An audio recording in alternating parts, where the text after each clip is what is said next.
down, yeah. I've been feeling so down, yeah. Can you tell me why? Can you tell me why? Selama hidup di Indonesia, kalian pasti pernah mendengar fenomena alam yang disebut dengan El Nino dan La Nina. Secara sekilas, El Nino erat kaitannya dengan cuaca yang sangat panas, kekeringan, dan kebakaran hutan. Sementara La Nina erat kaitannya dengan hujan lebat dan angin kencang, serta bencana tanah longsor dan banjir bandang. Tapi, apa sih penyebab terjadinya fenomena El Nino dan La Nina? Dan kenapa kedua fenomena ini selalu datang bergantian satu sama lain? Yuk simak jawabannya. Di wilayah ekuatorial atau di daerah sepanjang khatulistiwa, bumi terdapat sebuah pola aliran angin yang bergerak mengelilingi bumi dari arah timur ke arah barat. Arus angin yang dikenal juga dengan sebutan angin pasat atau trade winds ini tidak hanya mengelilingi bumi dan mengirim angin sepoi-sepoi ke daratan, tapi angin pasat juga menjadi salah satu penggerak air laut di sebelah timur Indonesia. Ada Samudra Pasifik yang lebarnya lebih dari 13.000 km wilayah Pasifik yang sangat luas, memungkinkan air laut dalam jumlah yang sangat besar terpapar sinar matahari dan berubah menjadi air hangat. Air laut yang hangat ini memiliki tingkat penguapan yang lebih tinggi daripada air laut yang dingin dan uap airnya membentuk gumpalan awan hujan yang kemudian jatuh di wilayah Indonesia.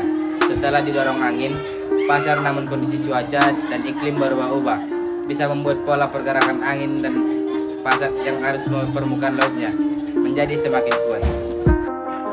Akibatnya ada lebih banyak air laut hangat yang berpindah ke wilayah Indonesia. Hal ini kemudian memicu peningkatan curah hujan yang bisa bertahan selama beberapa bulan dan juga bisa menyebabkan terjadinya berbagai bencana alam seperti tanah longsor serta bencana alam seperti banjir bandang. Fenomena inilah yang disebut dengan La Nina.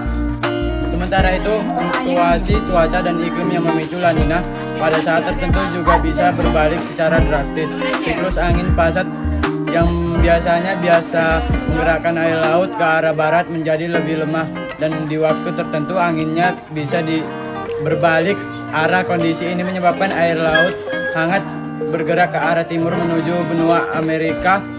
Hal ini karena air laut hangat yang ada di permukaan bergerak ke arah timur. Air laut dingin dari kedalaman Pasifik akan bergerak naik menggantikan posisi air hangat yang sudah bergerak menuju benua Amerika. Akibatnya suhu permukaan laut di Indonesia menjadi lebih dingin, dan karena air laut yang dingin lebih sulit menguap, maka Indonesia akan mengalami kekurangan awan hujan. Kondisi inilah yang kemudian disebut sebagai El Nino, yang kemudian disebut El Nino.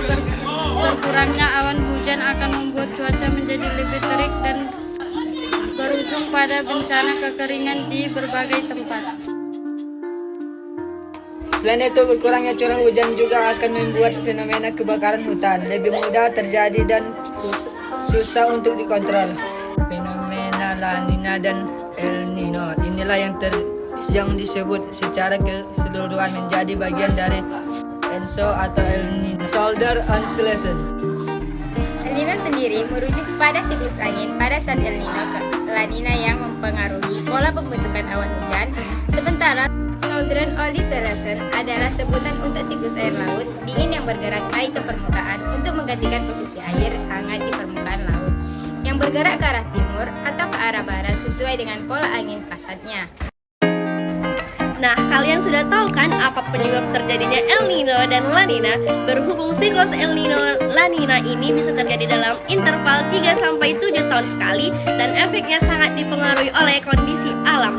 Jadinya kita harus terus waspada dan harus terus-menerus berusaha untuk menjaga keseimbangan alam kita, karena jika kondisi alam kita semakin rusak, maka ini bisa menyebabkan dampak El Nino dan La Nina yang akan melanda Indonesia dan negara-negara lainnya. Masa depan menjadi lebih dahsyat dan lebih merusak daripada El Nino dan La Nina yang sebelum-sebelumnya.